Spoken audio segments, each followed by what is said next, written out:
Captain Daewon Kim stood on the bridge of the Taeguk, watching the stars blur past the viewport. His crew had been traveling for 3 weeks now, pushing deeper into space than any human had ever gone. The ship hummed with energy, its experimental, faster-than-light drive working perfectly. Earth had sent them to explore, to see what was out there beyond their small corner of the galaxy. Daewon felt proud of his mission, but also cautious. They were alone out here, and nobody knew what they might find. The navigation officer, a young woman named Hannah, suddenly called out from her station. Her voice was sharp with concern. "Captain, we're picking up multiple signals ahead. They look like ships. Lots of them." Daewon moved to her console and studied the readings. 12 vessels, all much larger than the Taeguk, were arranged in a pattern that looked almost ceremonial. He had never seen designs like these. They were clearly alien ships. "I'll stop," Daewon ordered. "Send a greeting message on all frequencies. Let them know we're peaceful explorers from Earth." The communications officer transmitted the message in multiple languages and formats. They waited. Minutes passed slowly. Then a response came through, but it wasn't what anyone expected. The alien message was clear and direct, though the translation software struggled with some phrases. It was a demand for immediate surrender. The message stated that the Taeguk had violated the territorial boundaries of the Varelian Dominion, according to something called the Galactic Convention Protocols. The human ship was required to power down all weapons, shut down its engines, and transmit specific surrender codes within 10 minutes. Failure to comply would result in forced compliance. The message ended with coordinates where the Taeguk was to be escorted. Daewon read the message twice. His tactical officer, Lieutenant Minsu, looked equally confused. "Captain, are they threatening us? We didn't even know this was claimed territory." Daewon nodded slowly. Everything about this felt wrong. They had come in peace, but this demand felt like an ultimatum from a bully. He thought about Earth's instructions to avoid conflict, but also to never compromise the ship's safety or crew. "What are our defensive capabilities?" he asked Minsu. The lieutenant checked his readings. "We're outgunned significantly, sir, but our shields are up and functioning. Our weapons are online but not charged." Daewon made his decision. Do not power down anything. Keep shields at full strength. Charge weapons to 50%. Send another message explaining we're peaceful explorers who mean no harm, but we will not surrender our vessel. The alien ships began moving. They spread out in what was clearly an attack formation. The lead vessel fired a warning shot that splashed against the Taeguk's shields. The bridge crew tensed. Daewon gripped the armrest of his chair. Evasive maneuvers. Return fire only if they hit us again. The Taeguk spun away from the formation, smaller size, making it more agile than the alien vessels. Another blast struck their shields, this time harder. The ship shook. "Shields at 80%, Minsu called out. Daewon felt his jaw tighten. They had given him no choice. Return fire. Target their weapons systems only. The Taeguk's laser batteries opened up, precise and controlled. The human weapons were primitive compared to what the aliens possessed, but they had one advantage. They were designed for war. Humanity's history of conflict had taught them how to build weapons that hurt. 3 of the alien ships took damage. Their formations broke apart in confusion. It seemed they hadn't expected resistance at all. The Taeguk dove through the gap in their lines, engines pushing to maximum. "Get us out of here," Daewon ordered. "Full speed. Back toward Earth space." The ship accelerated, leaving the shocked aliens behind. Within minutes, they had jumped to faster-than-light speed and escaped. On the bridge, the crew sat in stunned silence. They had just survived first contact with an alien civilization, but it had turned violent. Hannah spoke quietly. "Captain, what just happened? Why did they demand we surrender?" Daewon shook his head. "I don't know, but we defended ourselves. That's what matters." He ordered the crew to analyze everything they had recorded about the encounter. There had to be answers somewhere in the data. Meanwhile, 600 light-years away, the Intergalactic Council was in emergency session. The council chamber was enormous, with seats for representatives from 847 different species. Today, nearly all of them were present. At the center of the chamber stood Arbiter Velmoths, being made of living crystal, who served as the council's chief mediator. His voice resonated through the hall like wind chimes. "We face an unprecedented situation," Velmoths announced. "A new species has been encountered. They call themselves humans. When confronted by the Varelian fleet and given a level 3 surrender demand, they refused to comply. Furthermore, they attacked the Varelian vessels and escaped." A wave of shocked murmurs swept through the chamber. This was impossible. Every species in the galaxy understood surrender protocols. They were instinctive, built into the biology and culture of all sentient beings. The Varelian ambassador stood, his scaled face showing genuine confusion. "Arbiter, we followed all standard procedures. We clearly stated the protocols. We gave them the required time to respond. They simply refused. Then they attacked us. In 10,000 years of galactic civilization, no species has ever done this." Other representatives began speaking at once, their voices mixing into chaos. Velmoths restored order. "We must understand these humans. Have we made contact with their government?" A communications specialist stepped forward. "Yes, Arbiter. We sent a diplomatic packet to their home world, a planet called Earth. We received a response from their ambassador, Jiwoo Park. She seems willing to meet with us, but she insists they meant no offense. She claims they were unaware of our protocols." This statement caused even more confusion among the council members. One representative, a 6-legged insectoid named Dexvel, spoke up. "Arbiter, perhaps we should study these humans more carefully before passing judgment.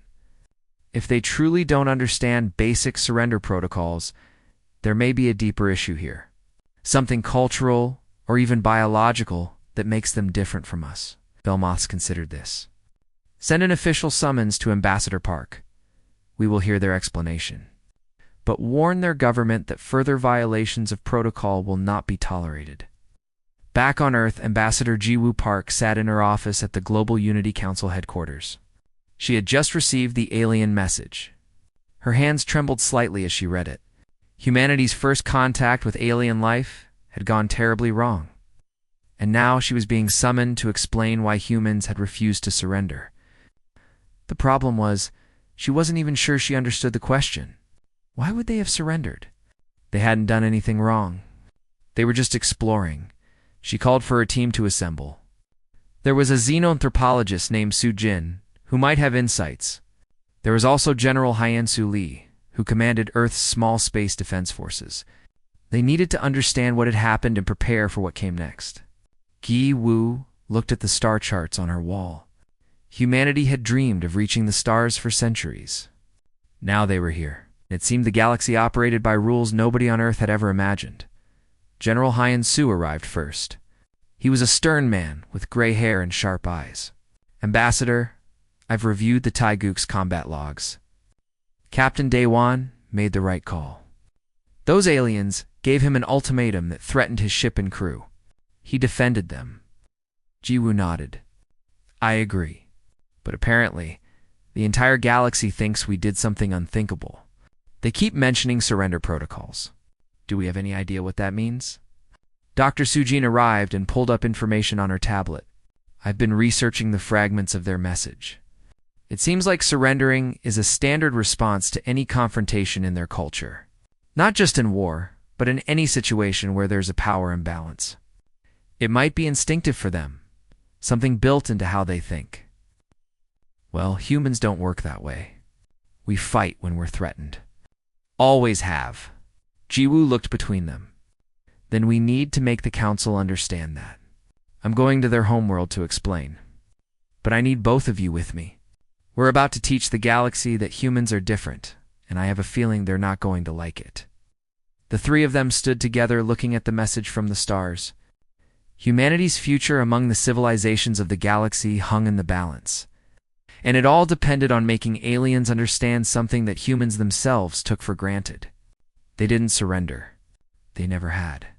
And they weren't about to start now.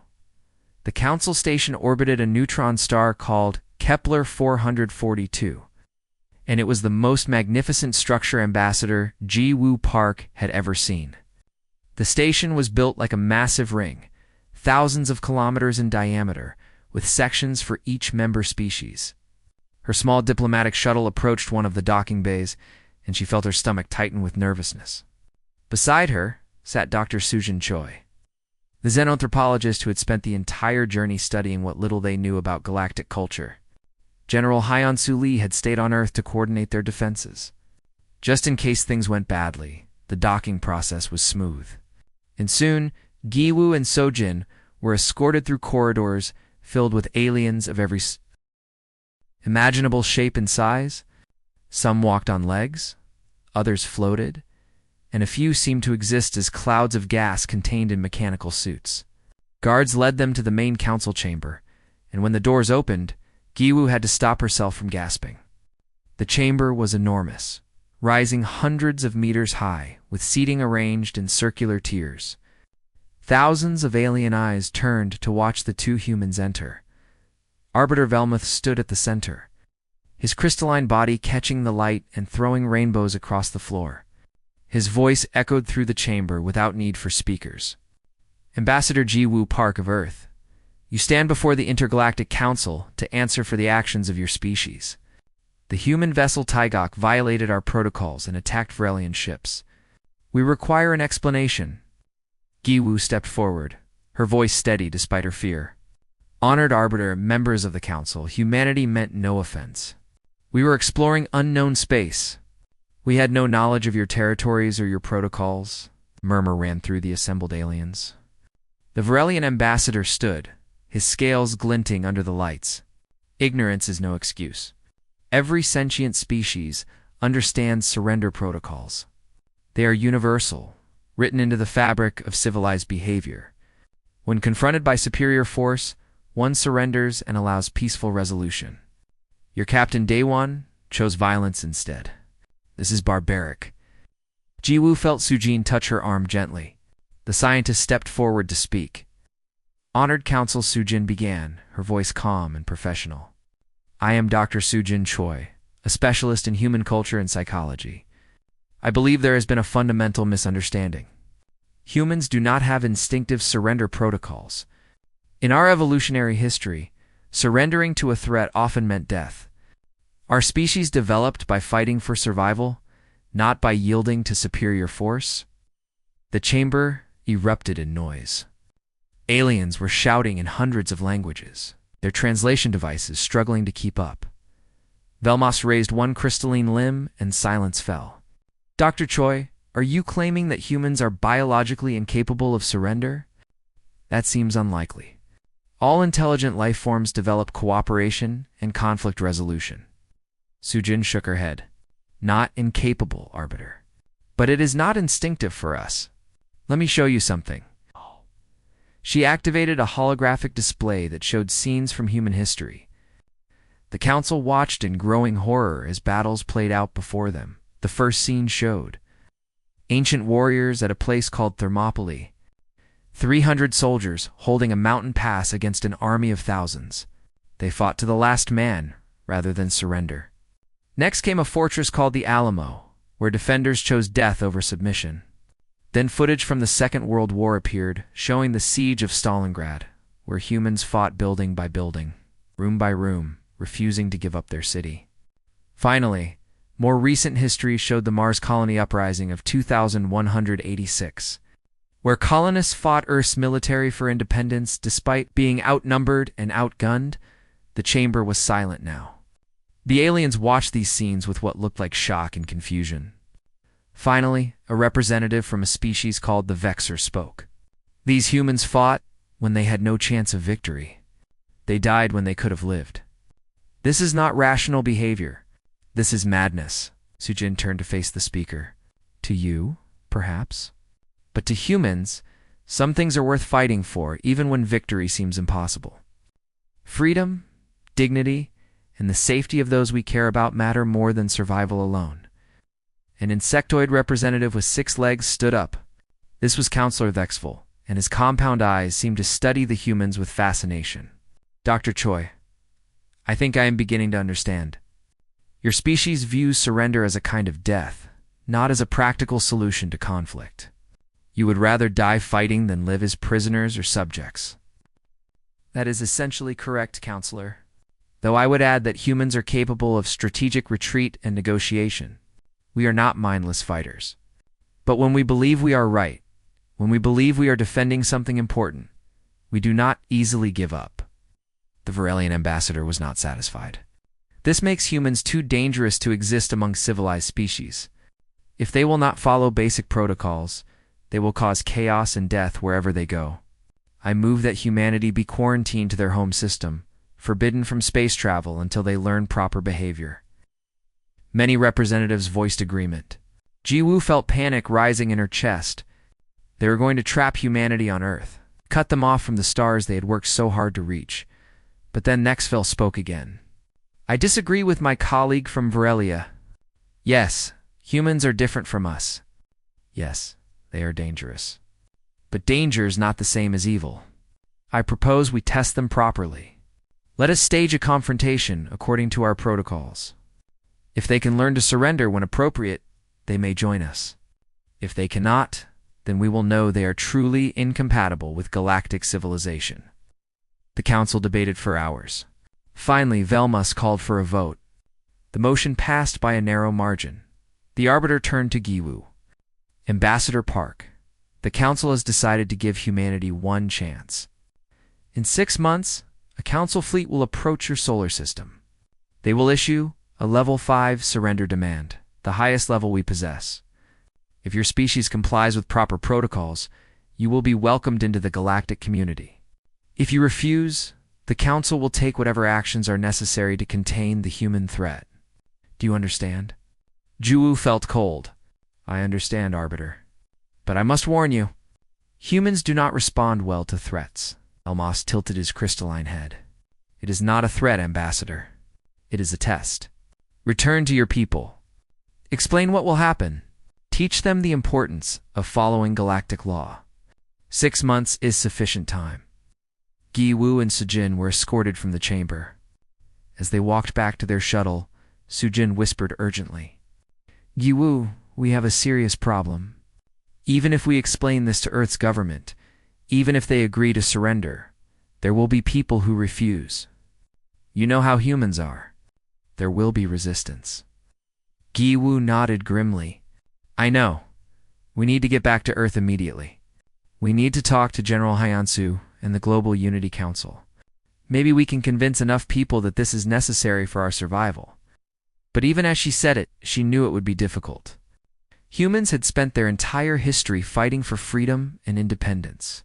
Asking them to simply give up when threatened went against everything humanity had ever stood for.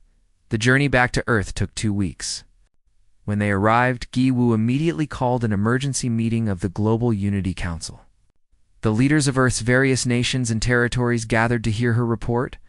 She explained everything the council had said, showed them the recordings of the trial, and told them about the test that was coming. The room erupted into argument. Some leaders wanted to comply with the council's demands. Others wanted to fight. Many simply didn't know what to do. General Hyansu stood and addressed the gathering. Let me be clear about our military situation. If the council sends a large fleet, we cannot win. Our space forces are small, and our weapons are primitive compared to theirs. Surrendering might be our only option for survival. But a representative from the Martian colonies objected. General, with respect, surrendering to bullies never works. They are testing us to see if we can be controlled. If we give in now, we will never be free. We will always be the junior species, always expected to bow down. Jiwoo listened to the arguments going back and forth. She thought about everything she had seen at the council station. The aliens genuinely believed their way was civilized and right. They saw human stubbornness as dangerous barbarism. But she also thought about human history, about all the times people had stood up against impossible odds because it was the right thing to do. She didn't know what the right answer was anymore. Dr. Sujin spoke quietly to the assembly. Perhaps we need to consider why surrender protocols exist in the first place. The Council has maintained peace for 10,000 years by making conflict predictable and controlled. When two sides meet, the weaker surrenders immediately, avoiding bloodshed. Then diplomacy resolves the issue. It is efficient, and it saves lives. Can we really say our way is better? One of the Asian nation leaders responded. Dr. Choi, their way only works if everyone agrees to play by the rules. But what happens to species who naturally resist? What happened to predator species like us before? The council says all species follow these protocols, but maybe that is because any species that didn't was eliminated. This thought sent a chill through the room. Giru realized the man might be right. The council's perfect peace might be built on the graves of species that were too different, too independent, too human. She made her decision. We have 6 months. In that time, we need to do 2 things. First, we need to prepare our defenses as best we can. General Hyansu, you have full authorization to militarize everything you can. Second, we need to reach out to any council species who might be sympathetic to us. Counselor Thexful seemed interested in our culture. Maybe we can find allies. The Global Unity Council voted. The decision was close, but in the end, they chose to prepare for resistance rather than guaranteed surrender. Giwu felt both proud and terrified. Humanity was about to face its greatest test, and their response would either earn them a place among the stars or mark them for destruction. As the meeting ended and people filed out, she looked up at the ceiling, imagining the vast galaxy beyond Earth's atmosphere. Somewhere out there, a fleet was being assembled to test whether humans deserve to exist among the civilized species of the universe. And humanity's answer was already being written. 6 months passed faster than anyone on Earth wanted. General Hyansu Lee had worked day and night to prepare humanity's defenses, but he knew it would never be enough. The Council was sending 200 ships, each one larger and more advanced than anything humans had ever built. Earth's entire space fleet consisted of 37 vessels, most of them converted cargo haulers and mining ships. They had orbital defense platforms around Earth, Mars, and the larger asteroid colonies. But those were designed to stop space debris and small raiders. Not a full military fleet in the shipyards above Luna. A brilliant engineer named Haewon Moon had been working on unconventional weapons. She knew that human technology couldn't match alien ships in direct combat. So she focused on creating weapons that the aliens wouldn't expect. Nuclear-pumped lasers that could fire with incredible power for a few seconds before burning out. Kinetic harpoons that could be fired from mining equipment. Drone swarms that could kamikaze into larger vessels. These were desperate measures, weapons built by a species that refused to accept defeat. On Mars, Colonel Tae Ying-shin commanded the orbital defense platforms that protected the Red Planet's growing colonies. He had nearly 1 million civilians depending on him, and he had made a promise to himself that he would keep them safe. His platforms were armed with the best weapons Haewon could provide, and his crews had trained constantly for this moment. But he also knew that if the fighting reached Mars, it meant Earth had already fallen. That thought kept him awake at night. Admiral Young-Ho Kung, now promoted to High Admiral of Earth's Defense Forces, stood in the command center deep beneath Geneva. Around him, holographic displays showed the disposition of every human ship and defense platform in the solar system. He had done everything possible to prepare, but he also knew that preparation might not matter. The Council fleet was simply too powerful. He had recommended to the Global Unity Council that they surrender as the aliens demanded. But the Council had refused. Now Young-Ho had to fight a battle he believed was unwinnable. The Council fleet arrived exactly on schedule. 200 massive warships dropped out of faster-than-light travel at the edge of the solar system, their formations perfect and intimidating. At their head was Fleet Commander Ralthon, a tall being from a species called the Kelverins. He had led Council enforcement actions for 300 years and had never encountered resistance. This mission was supposed to be simple. Arrive, demand surrender, accept it, and escort the human leadership to formal negotiations. He expected to be finished within hours. Ralthon activated the communication system and broadcast the surrender demand across all frequencies. His message was clear and followed protocols that had been used for 10,000 years. People of Earth, this is Fleet Commander Ralthon of the Intergalactic Council. You are ordered to power down all military installations, ground all spacecraft, and transmit surrender codes immediately. You have 1 standard hour to comply. Failure to surrender will result in forced compliance and occupation. This is the final warning. Comply now. The message repeated in dozens of languages. In the command center under Geneva, High Admiral Young-ho listened to the demand and felt his jaw tighten. Around him, officers waited for his orders. The Global Unity Council had given him full authority to conduct the defense of Earth. The decision was his. He thought about his children, about the billions of people depending on him, about the fact that surrender might save lives. But he also thought about what surrender would mean. Humans would become a subject species, never truly free. Always living under the shadow of Council control, he pressed the communication button. Fleet Commander Ralthan, this is High Admiral Young-ho Kang of Earth's Defense Forces.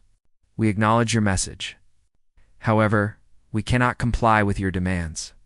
Earth is our home, and we will defend it. We do not seek conflict, but we will not surrender our sovereignty. Leave our system in peace, and there will be no bloodshed. He released the button and looked at his officers. All stations prepare for combat. God help us all. On the Council flagship, Ralthan stared at his communication console in disbelief. They had refused. Actually refused. He checked the chronometer. 58 minutes remained until the deadline. He sent a message to his fleet. All ships, maintain position. The humans appear to be confused. Wait for them to realize their mistake. But the minutes ticked away, and no surrender came. When the hour expired, Ralthan felt something he had not experienced in centuries. Uncertainty. What was he supposed to do when a species simply refused to follow protocol? He ordered his fleet forward. The 200 ships began advancing toward Earth in standard formation, their weapons powered but not active. This was still supposed to be a peaceful demonstration of force. When they reached the orbit of Neptune, the first human defenses activated.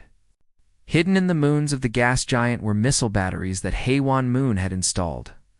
Hundreds of nuclear-tipped missiles launched at once, filling space with streaks of light.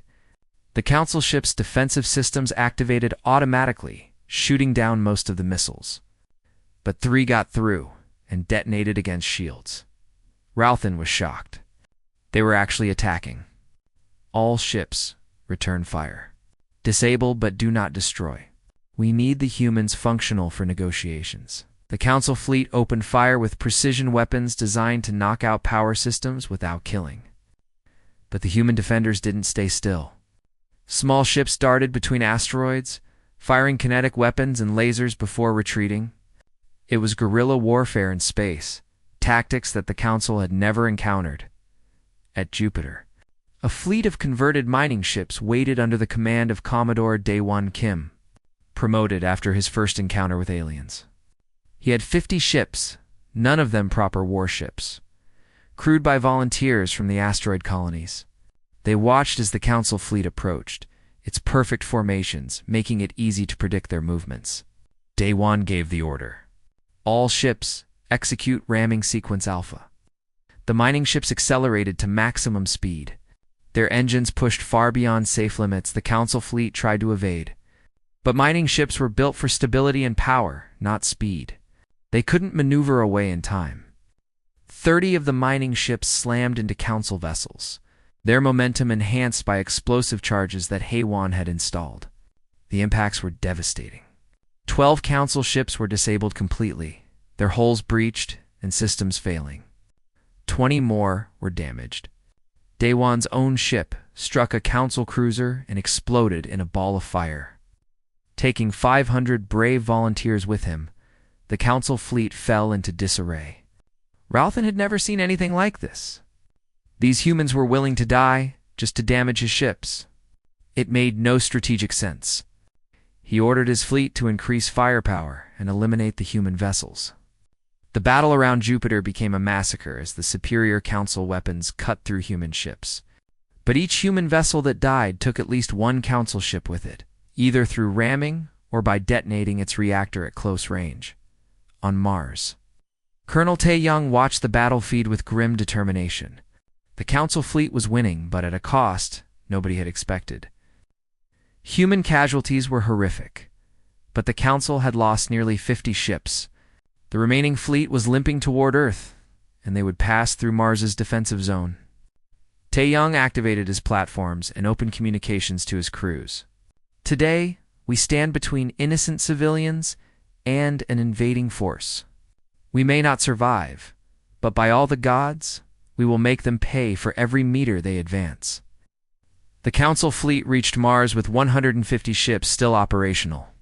Tae-young's platforms opened fire with everything they had. Haewon's nuclear-pumped lasers fired in coordinated strikes, focusing all their power on single targets. 3 Council ships were cut in half by the sustained bombardment. Kinetic harpoons, giant metal spikes accelerated by magnetic coils, punched through shields and hulls. More Council ships fell, but the return fire was withering. One by one, Tae-young's platforms were destroyed.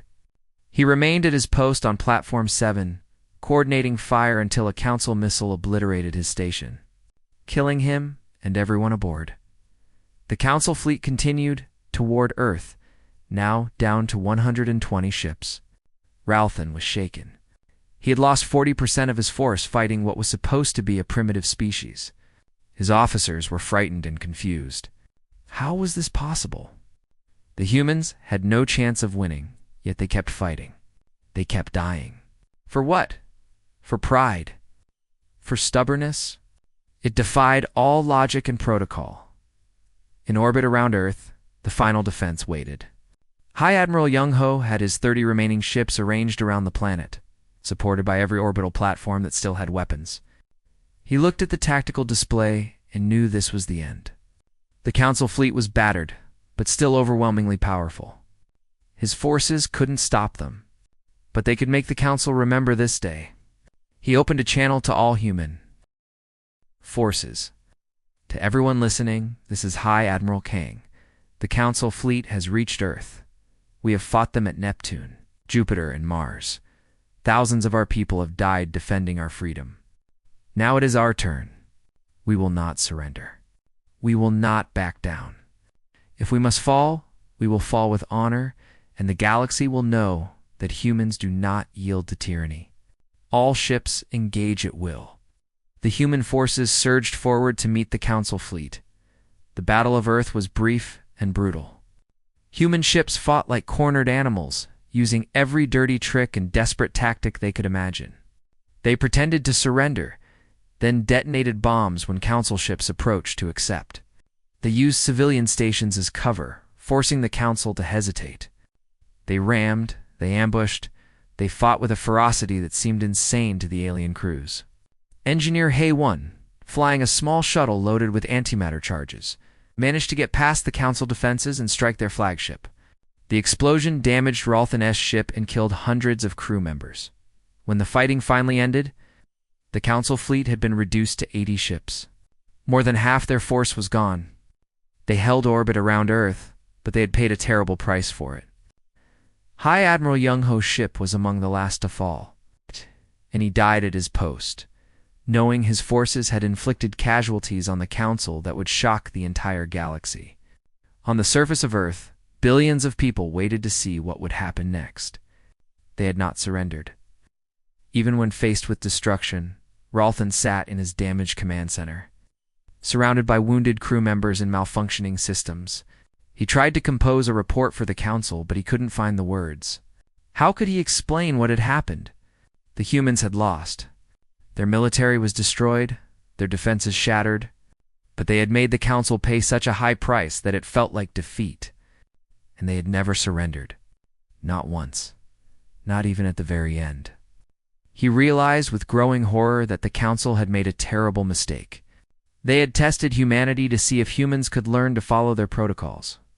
Instead, they had shown the entire galaxy that surrender was not universal, that there existed a species willing to die rather than submit, and that knowledge would spread like fire through the stars. News of the Battle of Souls spread across the galaxy faster than anyone expected. The Council tried to control the information, but too many crew members had witnessed what happened. They talked to their families, sent messages to friends, and within weeks, Every species in the galaxy knew the impossible truth. A primitive species called humans had faced a council, fleet of 200 ships, and inflicted over 60% casualties. More importantly, they had never surrendered, not even when defeat was certain. This single fact shook galactic civilization to its core. On Council Station Kepler 442, convened an emergency session. The chamber was packed with representatives, and the mood was tense.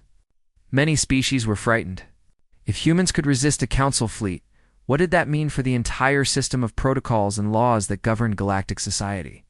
The Varelian ambassador was on his feet, his voice loud and angry. This is exactly what I warned about. Humans are dangerous. They do not follow natural law. We should have destroyed them completely when we had the chance.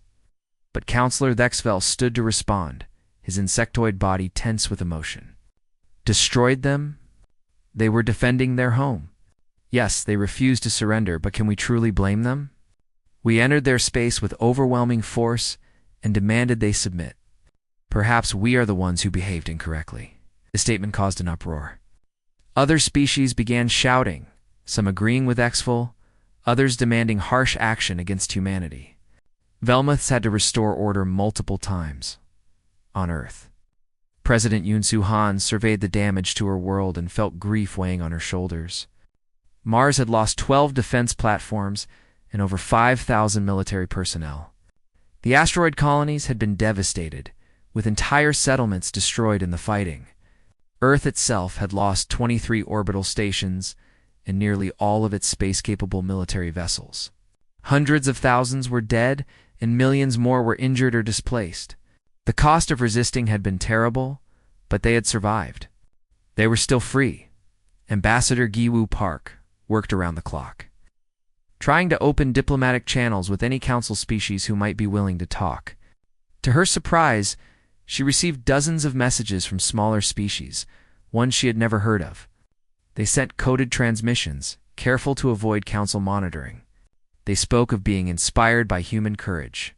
Some of them had lived under council authority for thousands of years. They had forgotten that resistance was even possible.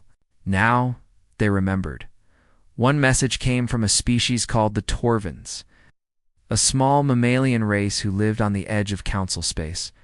Their leader, a female named Kiva, sent a video message that Jiwoo watched late one night. Ambassador Park, my people have lived under council protocols for 3,000 years. We surrendered to them when they first arrived, believing it would bring peace. Instead, it brought servitude. We are not slaves, but we are not truly free either. Every decision we make must be approved by the council. Every action must follow their protocols.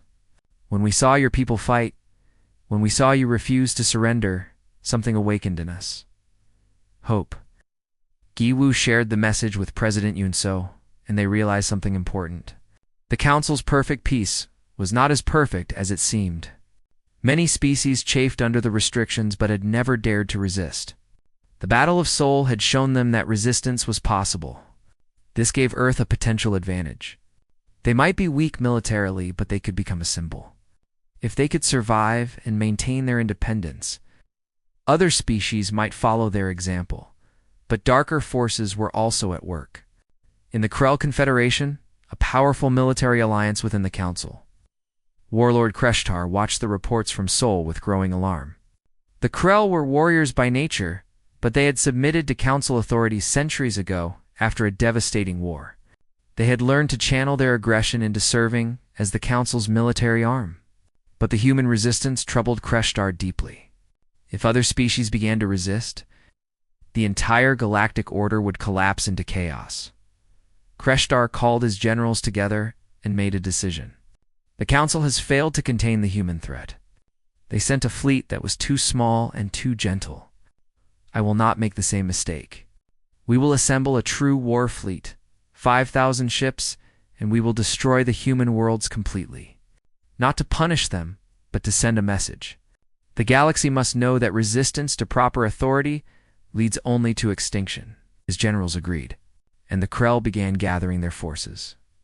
On Earth, a strategist named Dr. Myung-Hunan was studying everything they knew about galactic politics. He worked for President Yunso's advisory council and had a reputation for seeing patterns others missed. What he discovered disturbed him greatly. He requested an emergency meeting with the president and Ambassador Giwu. When they gathered in a secure conference room, he laid out his findings. Madam President, Ambassador, I have been researching the Council's history. Something does not add up. They claim their system of surrender protocols is universal and natural. But I found references to species that disappeared from Council records. 12 different species over the past 5,000 years simply vanished. No extinction events, no natural disasters. They were just erased from history. He pulled up data on holographic displays. I believe these were aggressive species, predator species like humans, who could not adapt to surrender protocols. President Yunsu felt cold. Are you saying the Council committed genocide? Dr. Menghoon nodded slowly. I cannot prove it absolutely, but the pattern is clear. Species who could not or would not surrender were eliminated. Then their existence was scrubbed from the records. The Council's peace is built on the graves of those who are too different to conform. And now, we are next on that list. Ambassador Jiwoo stood up and paced the room. Then we need to expose this. If other species knew the truth about the Council's history, it might change everything. But Dr. Menghoon shook his head. We need proof, and we need allies. Right now, we are isolated and weak. The Council could destroy us and claim we were a dangerous anomaly. But if we can build a coalition of species who are also unhappy with Council rule, we might have a chance. This led to a bold plan. Earth would secretly reach out to every species that had contacted them. They would share information, build relationships, and create an underground network of resistance. Meanwhile, they would publicly attempt to negotiate with the Council. Buying time to prepare for the next attack that everyone knew was coming, President Yunsu authorized the plan, and Ambassador Giwu began the delicate work of building alliances. Meanwhile, refugees were arriving at Earth's space stations. Small ships from various species, carrying families and individuals who had heard about humanity's stand and wanted to be part of it. A coordinator named Biora Yoon was assigned to manage the influx. She set up refugee centers on Luna and in the asteroid belt, providing shelter and resources. The refugees brought valuable information about Council weaknesses and internal politics. They also brought their own skills and knowledge, offering to help humanity prepare for the next battle. One refugee was particularly interesting. He was a former Council military engineer from a species called the Delphins.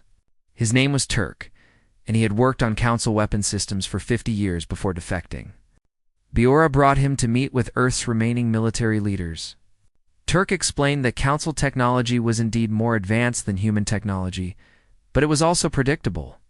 Your weapons are crude but innovative. You use tactics we never considered because they seem wasteful or illogical. That is your advantage. Keep doing the unexpected. 3 months after the Battle of Seoul, Councillor Vexful risked everything by sending a secret message to Ambassador Jiwoo. He revealed that a faction within the Council, led by the Krell, was assembling a massive fleet to completely destroy humanity. Ambassador, you must prepare. They are gathering 5,000 ships. This is not a test. This is an extermination fleet. You have perhaps 3 months before they arrive. I am sorry. I tried to stop this, but I failed. Gu thanked him and immediately reported to President Yunsu. The president called an emergency session of the Global Unity Council. When the leaders gathered, she told them the terrible news. 5,000 ships were coming to destroy them. The room fell silent. Even those who had supported the decision to fight now faced the reality of what that decision meant. Earth's entire population was at risk. Some leaders argued for surrender. Others insisted on continued resistance. The debate raged for hours. Finally, an old general stood up to speak. His name was Sang-woo, and he had fought in the Mars Independence Wars decades ago. I have lived a long life and seen much war. I am tired of fighting, but I am more tired of bowing to bullies. My grandchildren ask me why we do not just surrender and live in peace. I tell them this: peace without freedom is just slavery with a smile. If we surrender now, after all we have sacrificed, we betray everyone who died defending our right to stand as equals. I say we fight. The vote was taken. By a slim margin, Earth chose to continue resisting. President Yun-Su addressed the planet on every network. People of Earth, Mars, and the asteroid colonies. I will not lie to you. A massive fleet is coming to destroy us. We cannot win this battle through strength alone, but we can win through courage, innovation, and unity. Every person, every resource, every idea must be devoted to our survival. We did not ask for this fight, but we will not abandon it. Humanity will stand. The next 3 months were a frenzy of preparation. Every ship that could fly was armed. Every station became a fortress. Civilian volunteers trained for combat. Scientists worked on new weapons. Diplomats reached out to potential allies. And slowly, quietly, other species began to pledge their support. Small fleets from a dozen oppressed worlds arrived in secret, offering to fight alongside humanity. They knew that if Earth fell, hope died with it. But if Earth could somehow survive, the galaxy might finally change. Dr. Meng-Hoon developed a strategy called Protocol Defiant. It was based on everything humanity had learned about council psychology. The aliens expected logical, predictable behavior. They expected surrender when faced with overwhelming force. So humanity would do the opposite at every turn. They would use chaos, deception, and desperation as weapons. It was a strategy born of weakness, but it was all they had. As the deadline approached, President Yun-Su stood in her office and looked at images of Earth from space. The beautiful blue planet that had given birth to humanity. She thought about all the generations who had looked up at the stars and dreamed of reaching them. Those dreamers had finally succeeded, only to find the universe was not as welcoming as they hoped. But they had also found something else. They found that humanity's greatest weakness, their stubborn refusal to give up, might also be their greatest strength. In 3 months, they would find out if that strength was enough. The Krell Armada dropped out of faster-than-light travel at the edge of the solar system. And it was a sight that would have terrified any species in the galaxy. 5,000 warships, each one massive and powerful, arranged in perfect battle formations that stretched across millions of kilometers of space. At their center flew the flagship of Warlord Kreshtar, a vessel so large it could be seen from Earth's surface with basic telescopes. The Krell had brought enough firepower to sterilize every planet in the solar system, and they intended to use it. Fleet Admiral Ginho Beak commanded humanity's desperate defense from a command station. It's built deep inside the asteroid series. He had spent 3 months preparing for this moment, and he knew his preparations were inadequate. Earth had managed to rebuild some of its fleet with help from allied species, bringing their total to 200 ships. They had fortified every major orbital body and created hidden weapons platforms throughout the asteroid belt. But facing 5,000 Krell warships seemed like throwing pebbles at a mountain. Jinho activated Protocol Defiant, the strategy Dr. Meng-Hoon had developed. The plan had 3 phases. First, delay and harass the enemy fleet, making them uncertain and cautious.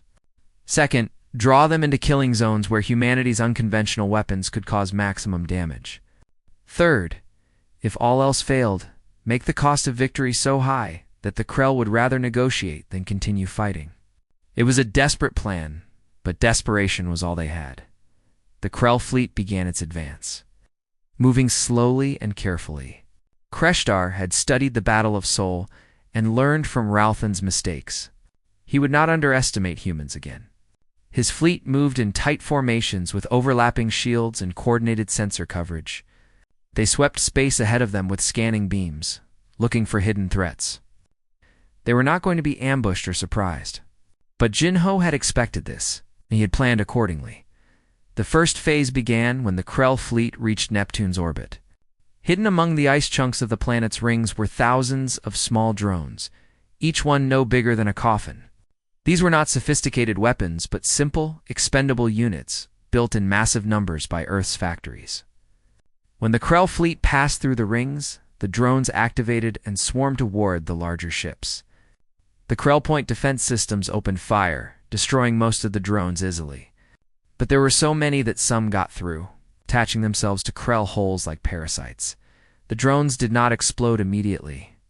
Instead, they transmitted false sensor readings, jamming communications, and generally creating chaos. The Krell formation became disrupted as ships tried to shake off the clinging drones. While the fleet was distracted, human ships struck from Jupiter's orbit.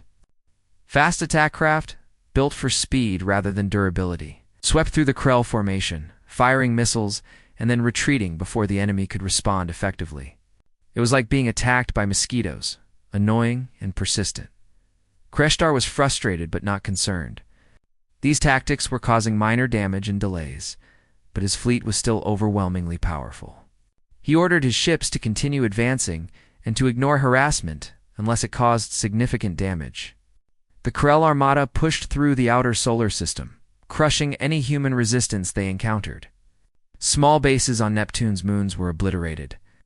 Defense stations around Uranus were destroyed. The Krell advance seemed unstoppable, but then the fleet entered the asteroid belt and the real battle began. The belt was humanity's home territory, where they had lived and worked for decades. Every rock, every crater, every ore deposit was familiar ground. Gun-Ho had turned the entire belt into a trap. Hidden in hollowed-out asteroids were mass drivers, enormous electromagnetic catapults that could launch chunks of metal at incredible speeds. When the Krell fleet entered range, hundreds of mass drivers activated simultaneously. The Krell shields could stop energy weapons and missiles, but solid metal traveling at orbital velocity was harder to deflect. The asteroid chunks slammed into Krell ships, cracking shields and damaging hulls. The fleet slowed and began firing at every asteroid that might contain weapons. But there were millions of asteroids in the belt, and the Krell could not destroy them all. Hidden among the rocks were human ships. Popping out to fire and then disappearing back into the cover, a group of volunteer pilots, calling themselves Phoenix Squadron, made a desperate run at the Krell flagship. The squadron was led by a young woman named Sojan Lee, a former racing pilot who had joined the military after the Battle of Seoul. Her 20 ships were loaded with antimatter charges, powerful enough to crack a moon in half. The plan was suicidal, and everyone knew it. But Sojan had volunteered anyway. And 19 others had joined her. Phoenix Squadron accelerated to maximum speed, weaving through the Krell fleet's defensive fire. Ships exploded around Soyan as enemy weapons found their targets. Her wingmates died one by one, but she kept going, her small craft dodging and spinning with desperate skill. When she reached the flagship, only 3 ships remained from her squadron. They detonated their antimatter charges simultaneously, creating a miniature sun that lit up the solar system. The flagship's shields held, but barely, and the massive vessel was damaged. Its weapons offline and hull breached in dozens of places. Kreshtar survived the attack, but he was injured, and his command center was destroyed. He retreated to a secondary bridge,